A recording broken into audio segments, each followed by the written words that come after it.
Hello and welcome to the Celtic State of Mind Wednesday bulletin. I'm joined today by Patrick McGill and John Hughes.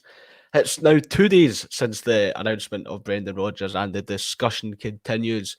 You guys were on last week talking Brendan Rodgers, but it hadn't been signed yet. Nothing was confirmed. There was still perhaps some sceptics, if you want to call it that, although things looked a bit concrete. We were just waiting for the official announcement, but that's it. All done as of Monday. All the details have been ironed out. 3-year contract, and he's kept all the coaching staff as well, which was a massive talking point amongst fans. And when Cal McGregor was speaking after the Scotland game, he spoke of the importance of the continuity and the importance of keeping the coaching staff there. Patrick, I'll come to yourself first. What do you make of the appointment? Has any feelings changed since last week? Because it's all confirmed now. It's all official. So it seems like we've just got to put up with it no matter what your feelings were. Aye, no, I'm delighted. I said last week I'd be delighted. When we were first linked with, well, when Ange was first linked away and we were going through potential successors, Paul John spoke on here about having to be ruthless, and obviously Brendan was ruthless when he left us 4 years and 4 months ago.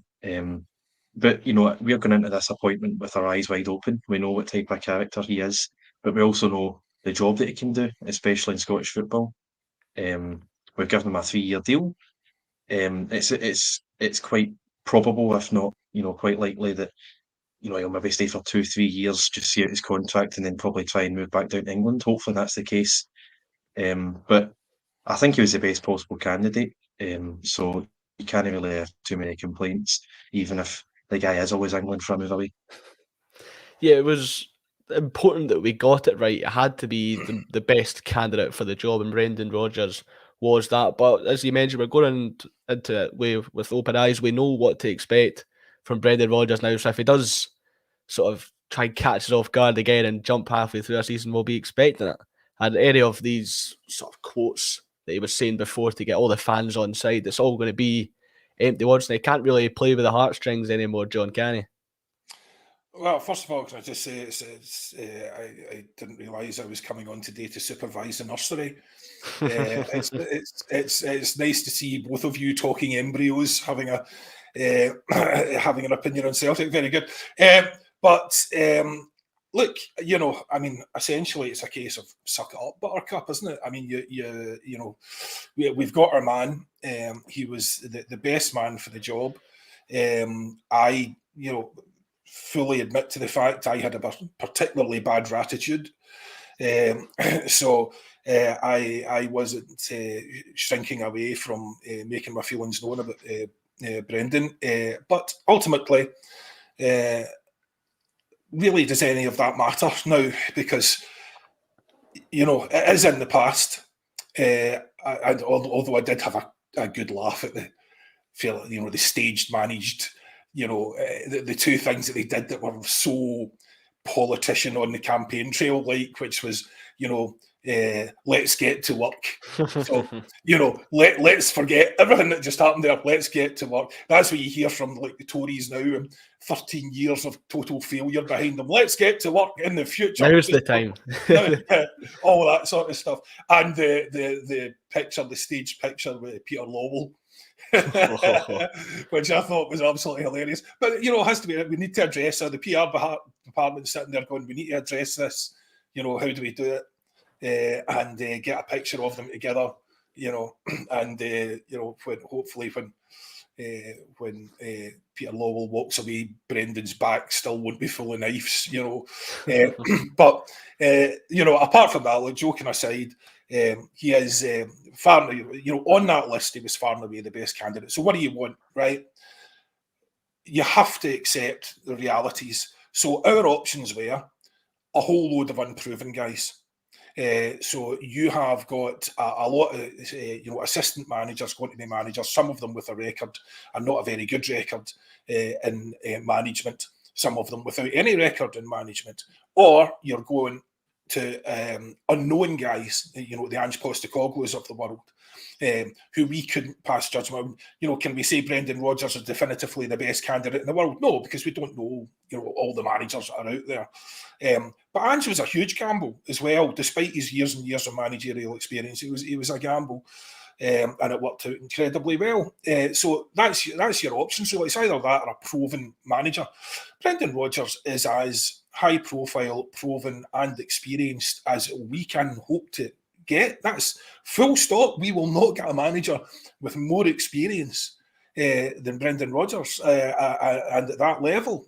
So, you know, I think I appreciate his welcome has been very lukewarm.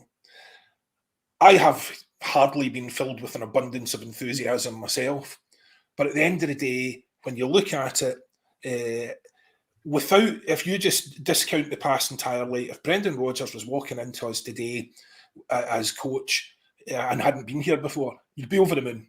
You'd be delighted. Yep. I mean, it's a huge, big signing for Celtic, a massive signing for Celtic. And, you know, Dermot Desmond obviously had his finger on the scales here. And he just wanted his man and went for him straight away. So I think we may have interviewed another couple of people just in case things didn't work out. But it was clearly Brendan Rodgers the whole way. That worked for us this time, didn't work the last time with Howe, which is why I was banging on last week about having a proper process in place. And there obviously isn't really a process in place. Dermot Desmond said, Brendan Rodgers, that's it. You know, so that's basically it. So, you know, and fine, when it works, it works. You know, it's not the way you should be running things, but you know, when it works, it works. And he, you know, the main man decided that's who he wanted, that's who he got. They'll all be very happy about it. And given the fact that a lot of the stuff, the relationship stuff, you would think had been damaged, was damaged with people who were delighted to see him back, then, you know, that's got to be a good sign. Of course, discounting the sound of distant screams from Peter Lawwell's office. But you know, if Dermot Desmond wanted him back, then he's obviously not burnt bridges with him.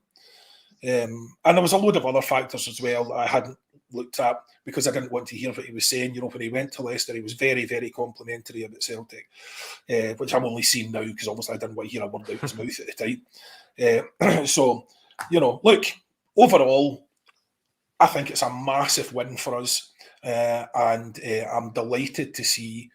I'm really looking forward and excited to see what happens in the close season and what happens in the coming months. I think it's you know, Ange gave us some good times, and it's a great time to be a Celtic fan building from a position of strength with a top class manager. Never happened in my lifetime. You know, and as we've just established, my lifetime is considerably longer than both your lifetimes. Well, that's what Celtic should be doing. It should always be sort of building on the success that was already there. And what a way to build upon that success by bringing in a manager that won 7 trophies out of 7. As we mentioned, he's the best candidate for the job. And I think when you look at what he was saying when he rejoined, it was probably better that he avoided all the story stuff. It was just, I'm happy I've got my coaching staff. We've got a good team here. Let us get to work, which was probably the best way Celtic could have approached it without causing too much of an uproar from the fans. But as I mentioned there, he's got the coaching staff he wanted, Kuhl, Strachan, Kennedy. They're all still there. It was a bit of a tug of war for Kennedy and Strachan to keep them and to want to take them to Spurs with him. The fans, they seem to be absolutely delighted, and Celtic are absolutely delighted that Kennedy and Strachan have stayed. And when you look at where the position, the sort of where the fans, the regard that they held Kennedy and Strachan just about 2 or 3 years ago, how has the opinion changed so much on those two, Patrick? Has it just been because of the success of recent years has caused a blind eye? Was it overreactionary from hurt fans that were sort of they were like, we're hurt because we lost the 10, and we were just sort of lashing out at anything that there was? Yeah, I think we found it quite hard to judge Kennedy after we lost 10 in a row because he was obviously part of major success from. I think he joined the coaching staff when Ronnie became the manager. I want to say I think he was in the youth setup before that. So he'd obviously been part of, you know, the majority of 9 in a row. Then all of a sudden things go wrong, and he's standing by Lennon, Lennon's standing by him. He becomes a manager. He only wins. I think I want to say it was only 5 games out of 10 he won. I'm not entirely sure on that. But I think after that, people were saying, well, is this guy, you know, what does he actually do? How good is he? and then obviously Ange's quite keen to keep him. All the current and ex-players are all highly complimentary, so the guy must be he must be a very good coach, a very good assistant manager. Whether he'll end up being a decent manager, I don't know. But I don't know if it's a bit of sort of like, we've won the tug of war with Tottenham. They've went and taken our manager. They've tried to take all our coaching staff, and we basically blocked them. From the paper, what the papers are saying is we've got a clause in Ange's contract that they can't take them, which is quite clever from us. But delighted. I mean, everyone speaks highly of him. Brendan speaks highly of him. The players speak highly of him. I'm pretty sure Ange was quite praiseworthy of Gavin Strachan. I'm sure he gave him a lot of credit for the set piece defending and attacking. So brilliant to retain him. Quite surprised at Kuhl. Pure laziness from me. I'm just assuming that the Aussie would follow the other Aussie down to Spurs. Obviously quite lazy thinking, but definitely a bonus because I think he's quite highly thought of as well. I think he was actually a manager before he became a coach at Celtic. I'm not entirely sure. I think he got sacked from a lower English job. I'm not too sure what the team. I think it might be the National League. He got sacked from. Right. Well, Andrew's keen to bring him in, and he sort of took to Andrew's style quite quickly. Obviously, quite an intelligent guy. So I'm delighted to retain them all. And just to touch on what John said, building from a position of strength. I mean, if you said to the entire support, you're going to be looking for a new match back in January, say, January, February, and just going to leave at the end of the season, what's the dream scenario? And it's win the treble, qualify for the Champions League, have loads of money in the bank, and get the best possible replacement. And we've done that. So we can't ask for, to the board's credit and Michael Nicholson's credit, we might have used sort of backwards, old-fashioned tactics to get Brendan in. Letting the principal shareholder just sort of play God. But we're in the best possible position we can be, in my opinion. And it's the first time in my lifetime, and it's the first time in John's lifetime that we're building from a position of strength. So looking forward to it. Yeah, it seems like it's only going to be up and up, and we've got the coaching staff that wanted to keep, and if the reports are to be believed, we've got £30 million to play with. So that leads me on to, I've been trying to get the consensus from all the contributors the last sort of week and a bit over what the expectations are for next season. Brendan Rodgers, he's done everything domestically, as I mentioned, 7 out of 7 trophies. He wouldn't have come to Celtic if there wasn't a promise of progress in Europe. John, what would constitute as success in Europe for you? Because it's not been since over a decade ago where Celtic got out of a Champions League group stage. I was still in nappies when we last won a European knockout game. Should progress in Europe be the expectation, and what would success be for you? I didn't realise we'd won a European knockout game in the last couple of months. And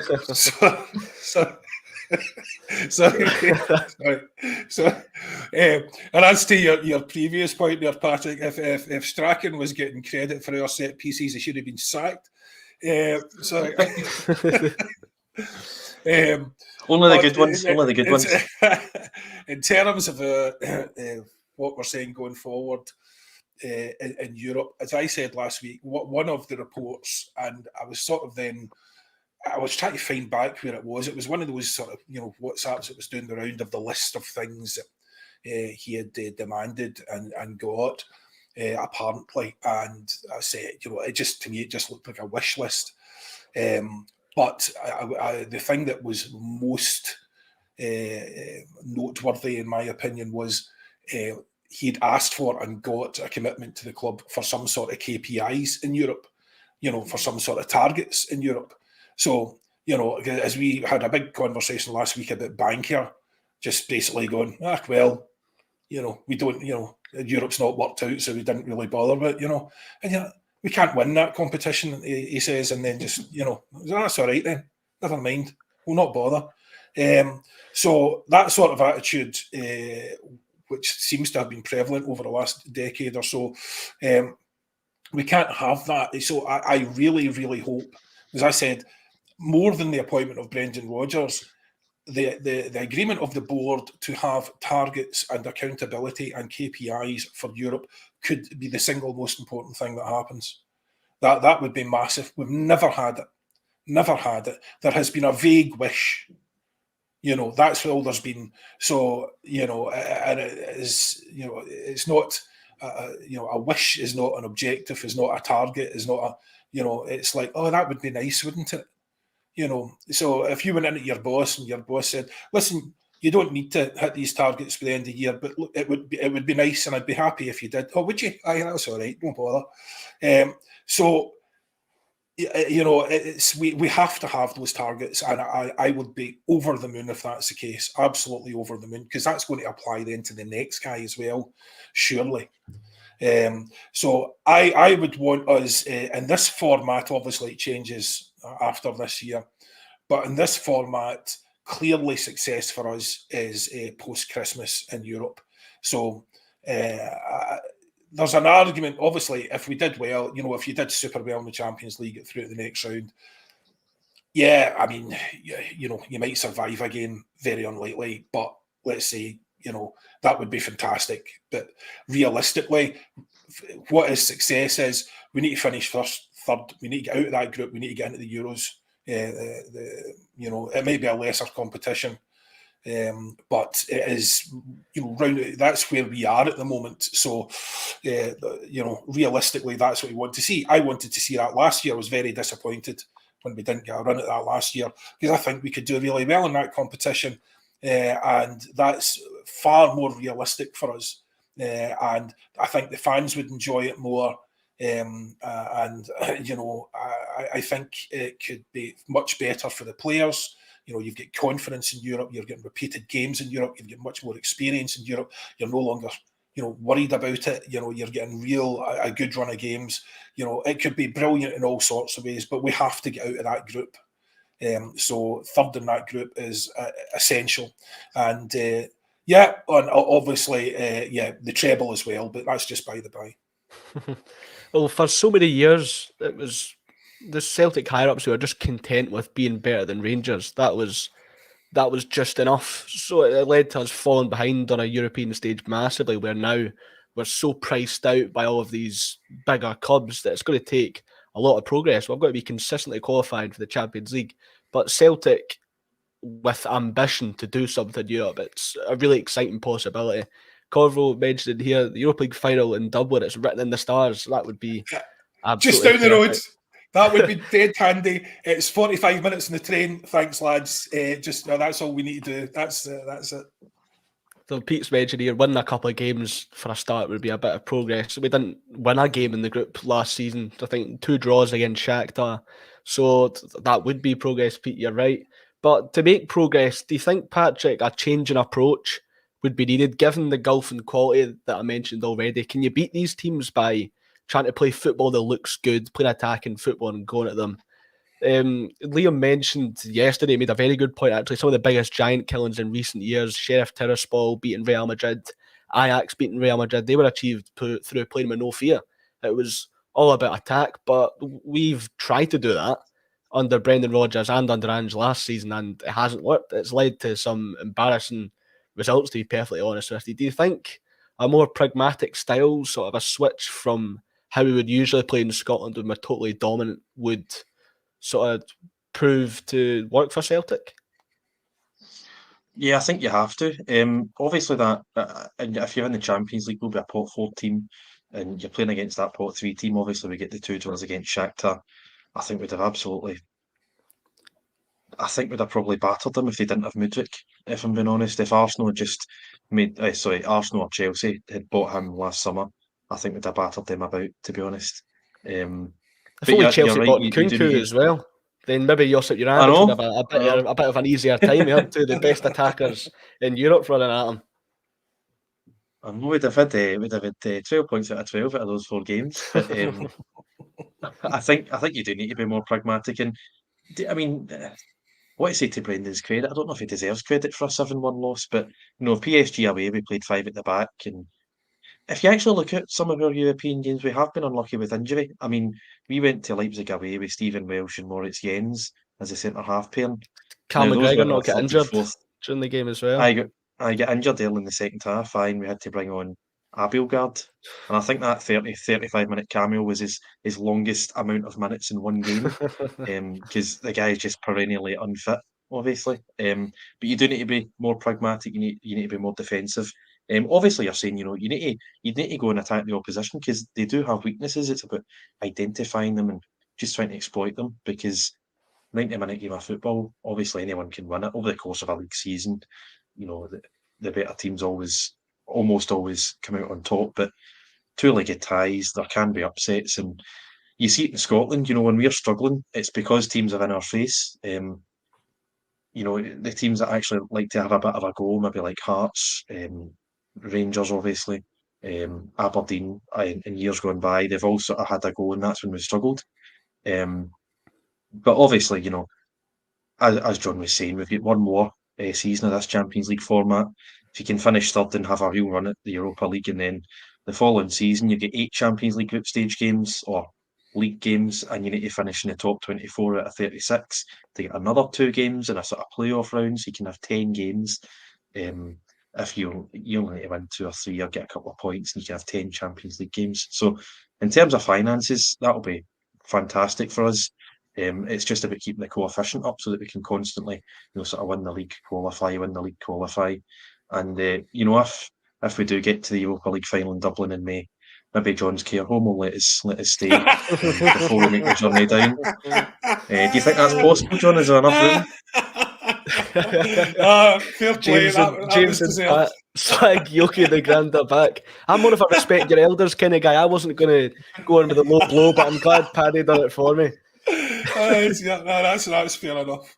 In terms of Rodgers, it was interesting. I was listening to the fella today. I was just driving up after a meeting, and I had Alan Morrison's podcast on. There was a guy who was a bit of a Leicester expert, and he said a couple of things that were interesting. And one thing that was sort of worrying.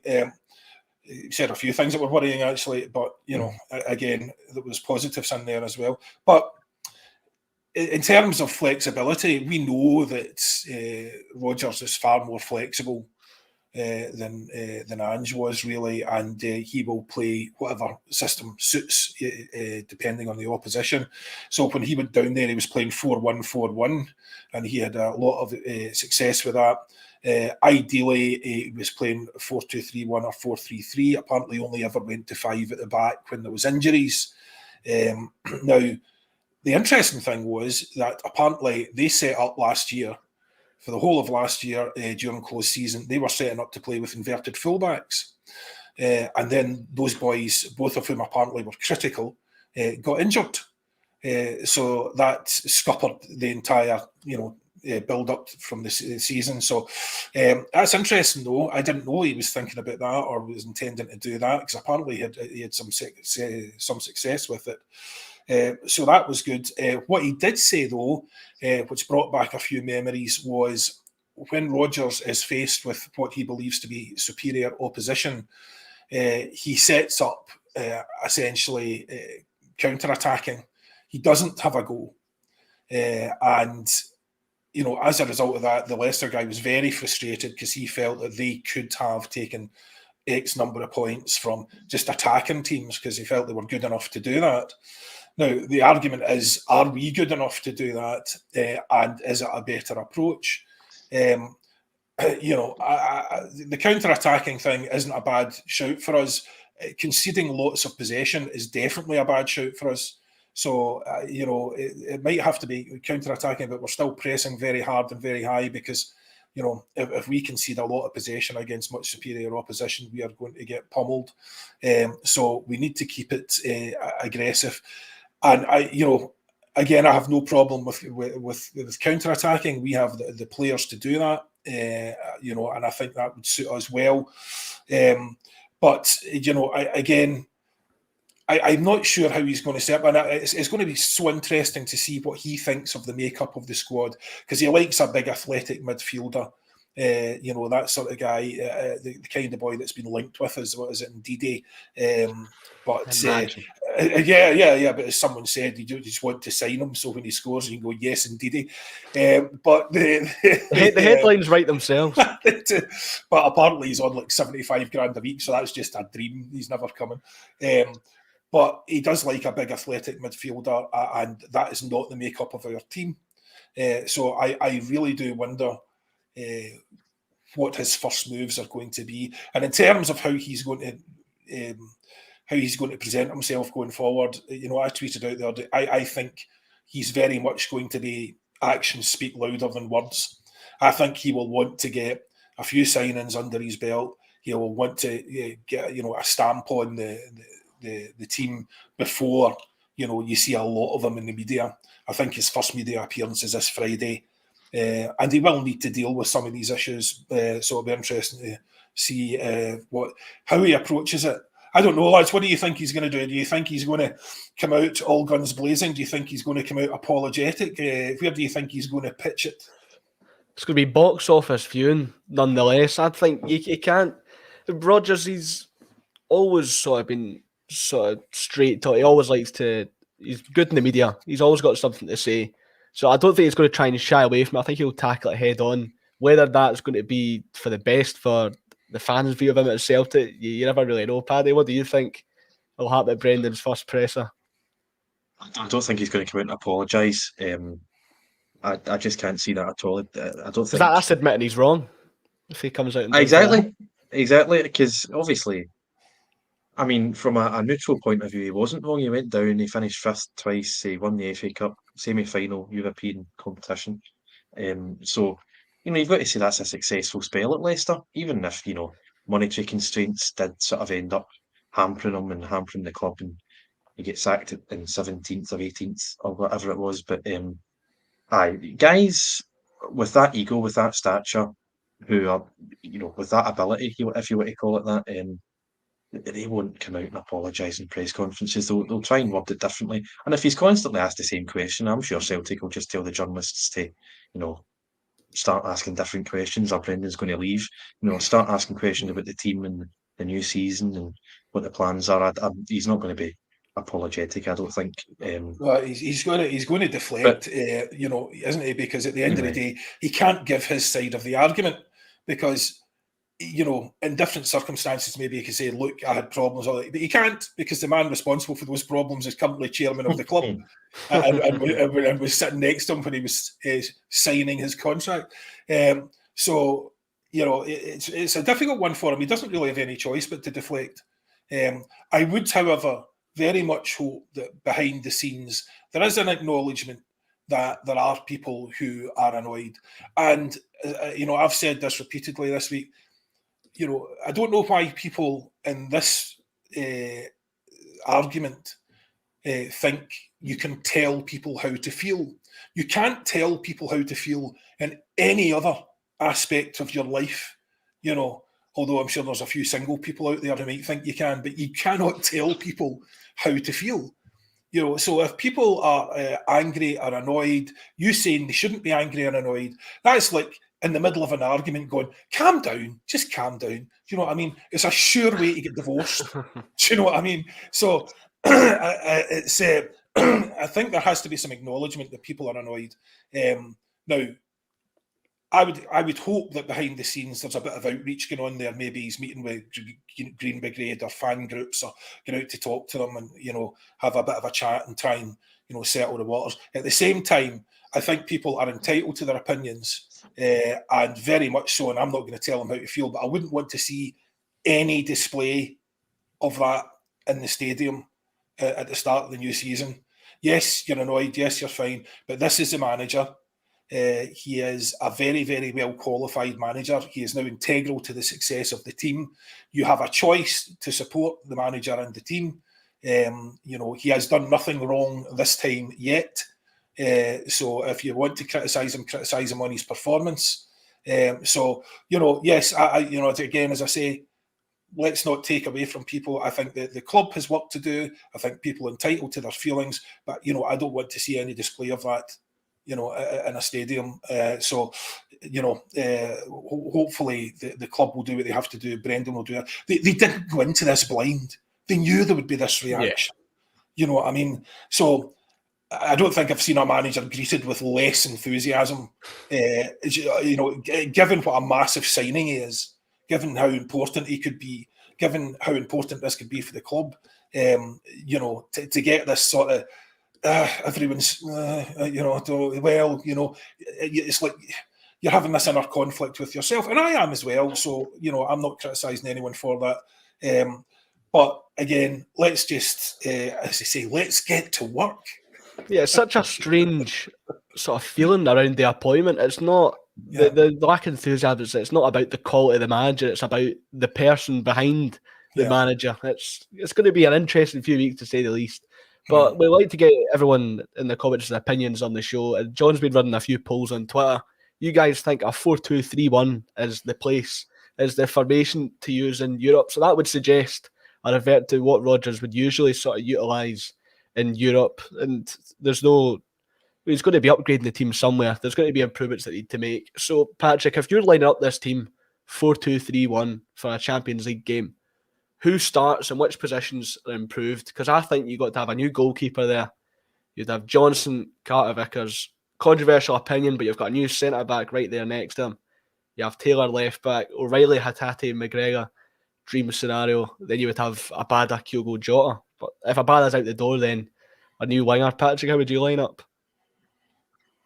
It's difficult now because whatever 11 we pick from the crop of players we have at the moment, it's almost certainly not going to be the first starting 11 on the 19th or 20th of September when we play our first Champions League game. Definitely a new goalkeeper. I've been saying this for about a year. We definitely need a new keeper. Joe Hart's fine, but you don't really want fine if you're wanting to try and progress in Europe. It really is creme de la creme, proper ruthless clubs that we are dealing with here. I mean, look at Man City, Bayern Munich. They're just absolutely ruthless in the way they go about their business. So we need a new goalkeeper. I'm tempted to say we need. I mean, if we're going to be ruthless, I'm tempted to say we need an upgrade on left back. Because Taylor was. I know the whole team was a bit poor for the last 3 months of the season, but I think Taylor especially went off the boil in a lot of games. I actually don't think Starfelt is that. I don't think we need one that much. I think Carter-Vickers and Starfelt are sort of fine. Johnson, I think, is fine. I would go with McGregor, Hatate, and O'Reilly. If all three of them are still here. I've got concerns about Hatate, if I'm being honest. Ever since he was absolutely ridiculously phenomenal just after the turn of the year, January, February, early March. And it seemed inevitable that if he continued that, we'd sell him, and then he get injured for a month, sorry. So it was almost like a good injury, if you want to call it that. But I think he might be one to go. And as you say, Abada, I think, is another one that's been linked before and continues to be linked. But if it is to be those three, and obviously we can't predict who's going to come in, I would have those three as well: Jota, Abada, and Kyogo. So I probably just the one necessary upgrade, I think, would be goalkeeper. I wouldn't feel as if I'm making progress if we go into the Champions League with Joe Hart. No offence to the big guy, but just my opinion. Yeah, too often in recent years, it's been goalkeeping mistakes that have cost us. Guys like Craig Gordon and Hart last year, and Leipzig especially. It's really cost us, and the fans agree with us. On one of John's polls, 31% of the viewers thought that the goalkeeper was the priority signing. John, it's interesting when you're looking at the transfer market for a goalkeeper. Do we need a keeper that can play out from the back? Do we need a Goliath shot stopper like Forster, who in the last decade is probably our most successful goalkeeper in Europe? Because as a team who's going to be getting attacked a lot, we arguably would need a strong shot stopper who's going to be able to keep us in the game with the amount of shots we're going to be facing. And a balance of those two is really hard to find, and they cost a pretty penny because that's what the big teams look for. How do you improve the Celtic goalkeeper?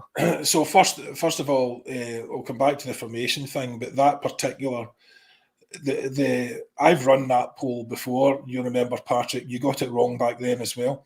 But the difference was, let's say Brendan Rodgers wants to make a record-breaking initial signing. So what position should this totemic player play?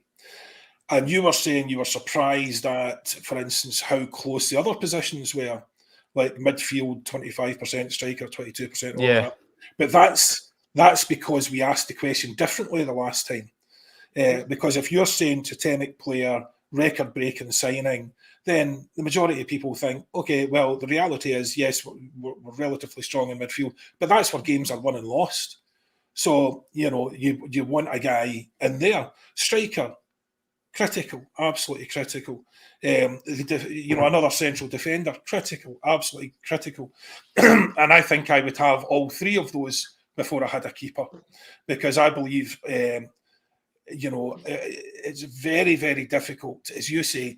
That list of talents that you ran through there, that list of skills that you ran through there, that's what every team wants. Jack Charlton's not managing anymore. So, that's every single team wants a guy, wants a keeper that can play like Maradona, and he can stop shots like a brick wall. So everyone wants that. So what are we going to get? So if you're not get Joe Hart, and I believe Hart is flawed, and he was flawed in the Champions League last year. There was a couple of things went against him, but we leave the keeper so exposed playing that way. Ange Ball, we leave the defence so exposed, we leave the keeper so exposed. That's where it comes back to the formation thing.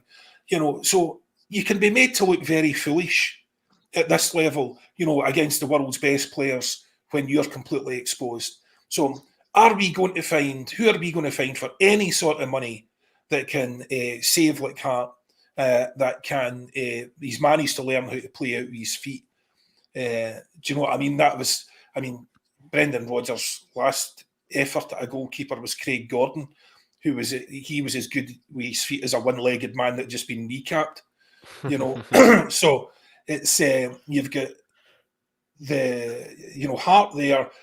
Yes, he is. You wouldn't say you could say he's on the decline. He's getting older for sure, but that shouldn't necessarily be a major factor with a keeper.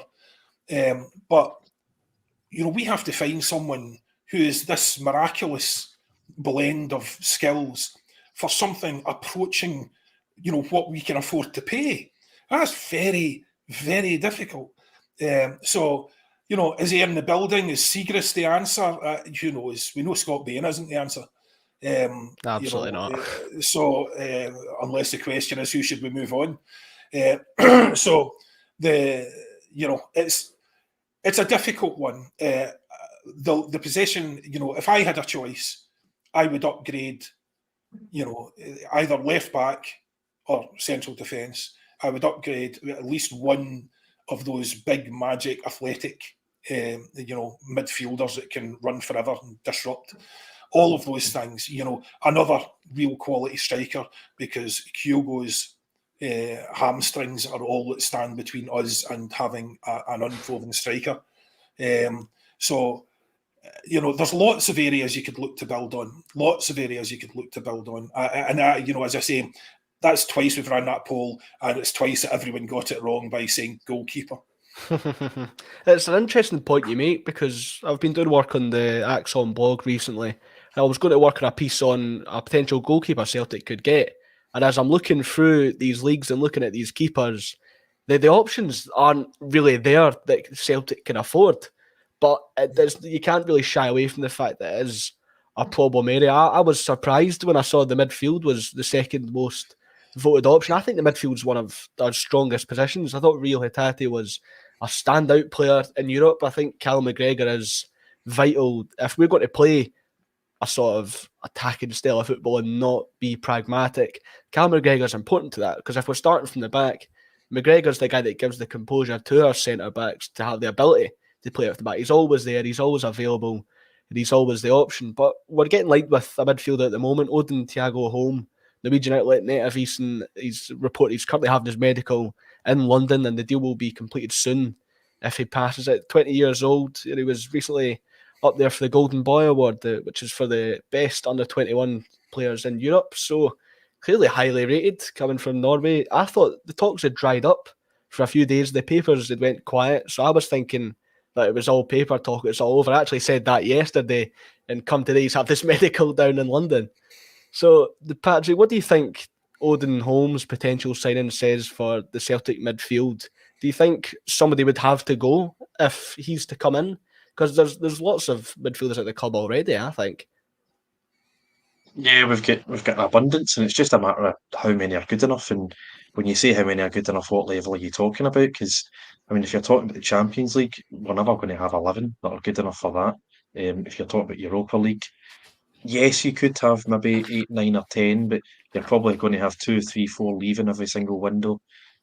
So it's a hard thing to judge. And if you're judging it based on Scotland, well, you say to yourself, why are you judging it on SPFL level? Do you not want to progress?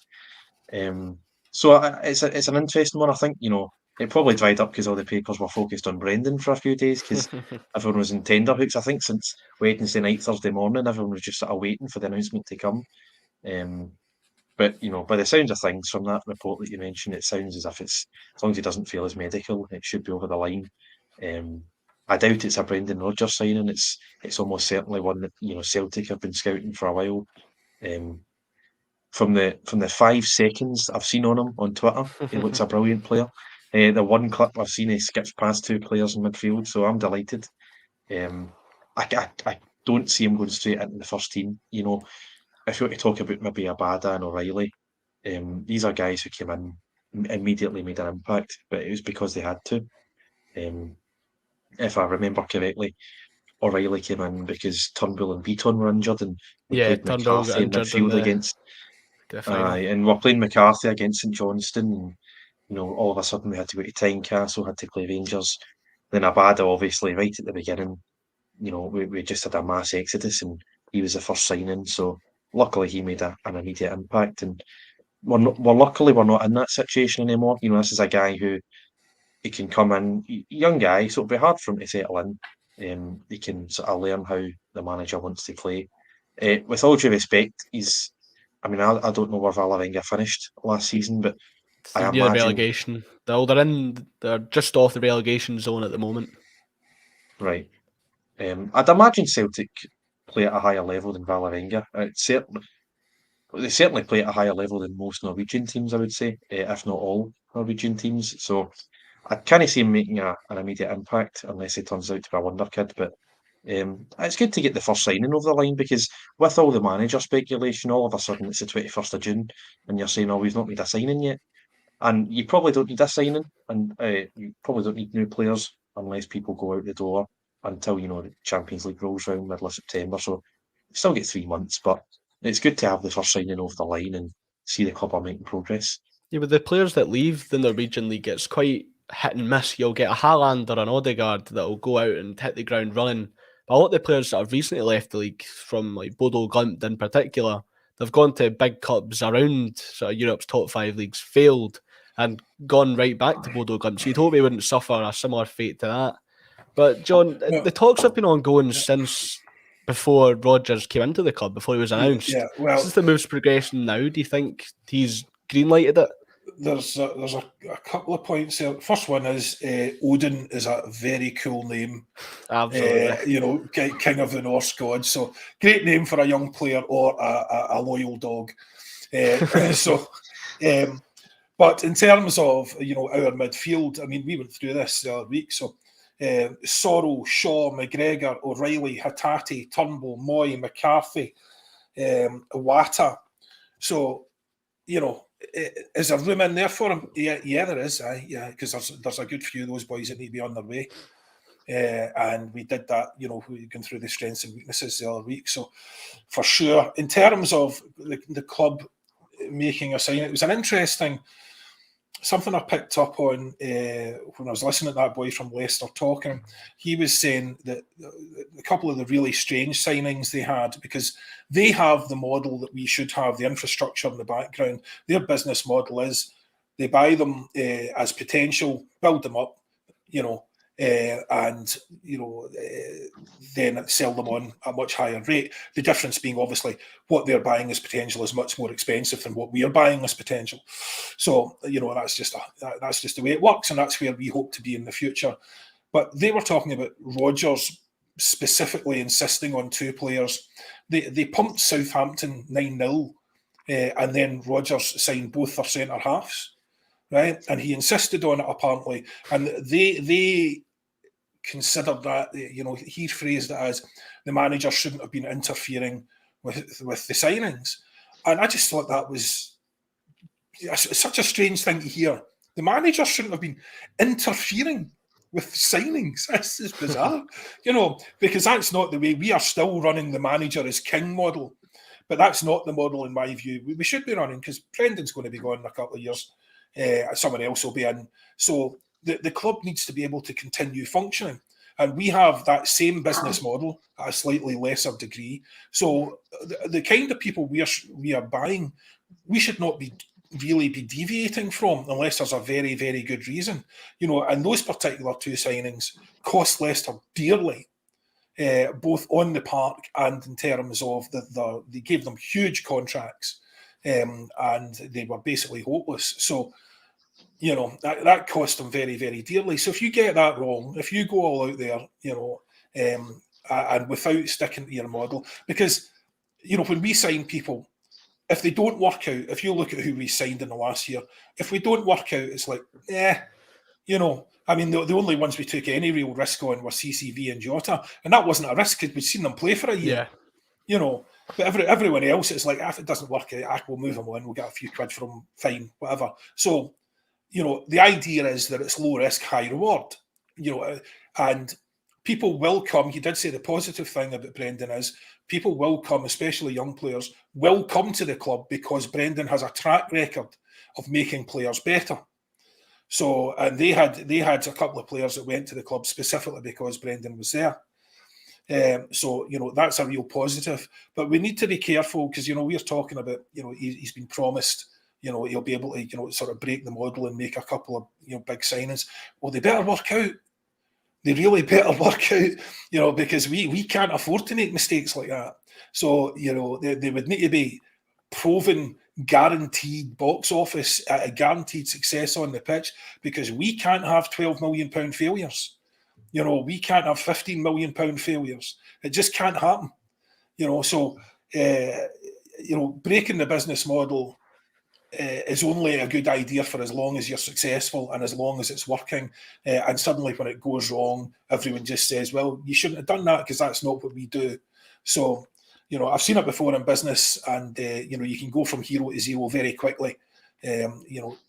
So that's... I thought it was a couple of interesting points. And the way that, again, going back to that formation, the 4-2-3-1, as it stands today, you would be looking, it would be, for me, the usual back four, Awata and McGregor. And then the, front three really depends, so, I would maybe go Jota or Abada, Jota. I might have O'Reilly at the tip of the thing there, and Kyogo. So, if we're looking at throwing a lot of money at it, if we're looking at having, 30 million is a bigger war chest. What was Ange's net? I think myself and Paul John went down one day. We got his net. His net was either 6 million if you didn't include Big Gigi, and then it was down to about 2 million if you did include that transfer. So he spent 2 million quid, in total, if you net it down. So 30 million, and that's, that's far, far more than we've granted any other manager. So, the club are obviously confident he's the man for the job. Brendan's going to have to be very confident in these signings, because you can't make mistakes like, the kind of mistakes you can make in the Premier League. We just can't survive those. Yeah, it's interesting you mentioned Tomoki Iwata. I was speaking to Liam on the show yesterday. We both think it could be a really big season for Tomoki Iwata, especially if Rio Hatate goes. Patrick, do you think Tomoki Iwata could have a big season? He was the J-League Player of the Year last season. He came in with sort of a lot of expectation. He'd played with Ange before. He didn't really get the minutes. It's because I think it would have been because the part of the season we were in, you had to go full strength to sort of wrap this title up. You couldn't really afford to rotate the team. But do you think it's a sort of now or never season for Awati? He has to grab every opportunity he gets? Yeah, I think so, and I think he'll probably get that chance. You expect at least one of the midfielders to leave, and you can see him certainly been in the mix. I thought, he came on against Rangers on the 8th of April, and I thought he'd done. Actually, I said at the time on the podcast, I thought Celtic looked poor after he came on, but I think that was just sort of the nature of the game. They made it 3-2. It was a bit shaky, and we were actually fairly comfortable if you watch it back. But he came in then, and I thought he'd done really well through the month of April, and then Carter Vickers goes off with surgery, and we start sort of playing players out of position, trying different players at centre half. Interestingly, I said he might try Stephen Welsh because he was sort of almost wanting to see how they all fitted in. I was the He never same. tried Welsh, which I was thinking, God, that's quite interesting. I mean, if you're playing a midfielder ahead of a centre half, what does that say about the centre half? But I think he's a cracking midfield player from the camera appearances that we've seen in the month of April. I thought he'd done really, really well. Quite quick, quite strong. So he could definitely, take his place in the team. I don't think he'll be a standout player. I've not really seen much of him going forward. I don't know if that's even part of his game, but I think he'll definitely get his chance. And, as John says, it'll be interesting to see if that's going to be a net spend of 30 million. I mean, expectations are going to go through the roof. Isn't it? Because I don't think you can't have a net spend of 30 million and say, "Oh, I really want to win the League Cup and win 120 grand." You really do need to be making progress in Europe. Because I think Paul John Yeah, said in the podcast last week, if you win all 3 domestic trophies, you get something like 5.8 million. So yeah, there's no incentive to spend 30 million net. So yeah. it really is You probably progress in get Europe. And around that same amount of money, like just for winning 1 or 2 games in the Champions League. It's crazy. aye, But one Champions League one. Aye. let's hope we can get that. That would be some progress. But Yeah. there's a lot of talk in the chat on Kyogo and some recent comments. It popped up, sort of in my view, just about half an hour before the show started. Kyogo, after Japan's 4-1 victory over Peru, he said, "My ambition this season, that one just passed, was to win all 3 trophies and win the Player of the Year. I've managed that, but right now I want to have a long rest and think about things. I'm delighted I was able to end a great season for me on a high." The key comment there is, I want to have a long rest and think about things. It could just be the overthinking head on my shoulders. But, John, do you think there's any cause for concern about that? Should we be looking into it? Well, when you pointed that out to me, I asked you what the question was, and you sent me the article. And so, again, it was Maeda's response, I think, to me highlighted what was lacking. So Maeda was talking about playing under the new manager. I don't know where I'll fit in, hope to keep on improving, looking forward to all the things you'd want to hear. He said he wants to do things his way, yeah. Yeah, he wants to do things his way. And I think that the Kyogo comment had a real smack of Ange deflection about it. There was no mention of the new season.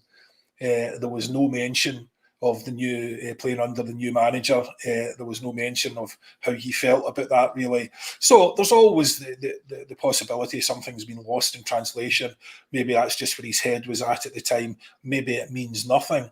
But if you read into these comments, as we tend to do, Maeda's comment was unequivocal. And that Kyogo's comment was not. Yeah, Jim, Patrick, do you think we should be looking too much into these comments? Because the players were brought over from the J League from Japan. They were brought in by Ange. If Ange wasn't there, we wouldn't have any Japanese players in the first place, I don't think. You think Ange's departure could spell a sort of exodus? Do you think we could see a lot of them moving on now? I know Kyogo's agents, I think it's a German agency that he's with. So I think a move to the Bundesliga or something could be on the cards for Kyogo. He's 28. It's really a now or never. He's at a real big crossroads in his career. It's either a new contract, Celtic's the place, become a legend, or this is your last chance to get the big move in Europe. Yeah, and crucially for Celtic, it might be our last chance to get big money. And I think that's probably where you do have to say to Brendan, look, do you think you can get the absolute best out of this guy? Or is he going to play second fiddle? Or is he going to be even close to playing second fiddle? And I think if he's not going to be Brendan's main man up top, you've probably got to cash in, really. You know, the Bundesliga seems to be the one he was linked with a move to Bundesliga maybe a month or two ago. And, I think, as you're saying, the agency is the obvious link. And I think we all just assume when players go for big money, it's going to be at the Premier League because that's the place with the most money, so we can extract the most money for the value of the player. And, Kyogo is worth 10, 15, 20 million quite easily, in my opinion. He might have struggled in the Champions League, but I don't think his overall play was too bad. He just he didn't really get his shooting boots on, if you want to call it that. But 34 goals in the league last season. No, you're talking about Maeda there as well. He's 26 as well. That's another one you probably have to say to the manager. He's coming into the prime of his career. Can you get the best out of him? If not, it's so difficult to see. It's easy to see where Maeda's coming from. It's difficult to see where he fits into anyone apart from an Ange team because it's such a unique role that he plays where he's so quick and so full of energy that he's basically just there to press. And sometimes you might think his footballing ability is lacking a bit, but there's a few of those players that you say to yourself. I mean, I think Hatate could fit in any team. I think he's a quality player. The jury's out in the rest of them, in my opinion. But I think it'd be quite ironic if we'd done this tour of Japan and there's no Yokohama's manager and there's no first team Japanese players.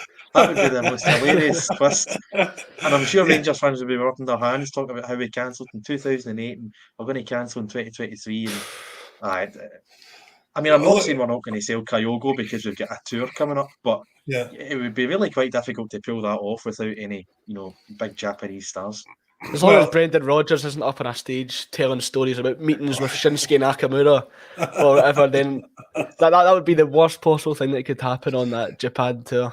John, what were you going to say there? The thing about it is, it's not like Ange speaks Japanese. So he basically plundered the J League because he knew these guys were quality. He knew we could get them for decent money, and he brought them in. So I imagine they're grateful to him for the opportunity, but they've got that opportunity now. They've got that opportunity. They were brought to Europe, which no one else was going to do. So they're here now.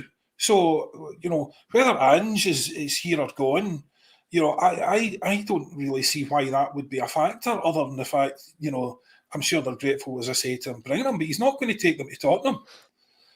So I don't see that happening. Look, it's a difficult one with Kyogo. Because when we were going through the sort of squad the other week and saying whether it was indispensable or, preferred to stay or all the rest of it, I was sort of, Kyogo, I went for indispensable, but the reality is, he is, for us at the moment, given our striker situation, he is indispensable, but it depends who we bring in. Because we do need another striker regardless, in my opinion. We can't have two guys who play a completely different way. So we need another striker, and preferably another quality one. As you point out, he's getting to that age especially as a striker whose speed of movement is absolutely critical to his game. He is getting to that age where you either have to, you say, cash in, or he doubles down here and tries to become a legend. Because again, if his hamstrings go again, he gets another injury. He gets, like any striker, he gets fouled a lot. He's maybe got 3 years, 4 years. He's maybe got 2 years, at the top of the game, and then another couple of years at a lower level. That's just the way it goes with strikers. So, would you? I would hate to see him go. Absolutely hate to see him go, especially in current circumstances. We couldn't do without him. But if you're bringing in, a serious name, if you're bringing in a serious player, a quality player, then Kyogo's not going to want to sit on the bench. He's not going to want to be Georgios Giakoumakis.